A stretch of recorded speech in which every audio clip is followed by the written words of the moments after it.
1 जनवरी 2026 नए वर्ष की पहली कृपा, बाबा खाटू श्याम जी का चमत्कारी आशीर्वाद संदेश। रुको, नया साल शुरू हो गया है, लेकिन ये संदेश यूं ही नहीं आया।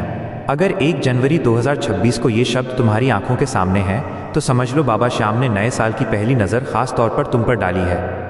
ये संदेश हर किसी के लिए नहीं है। ये उस इंसान के लिए है जो बीते साल में मुस्कुराता रहा, लेकिन भीतर से कई बार टूट गया।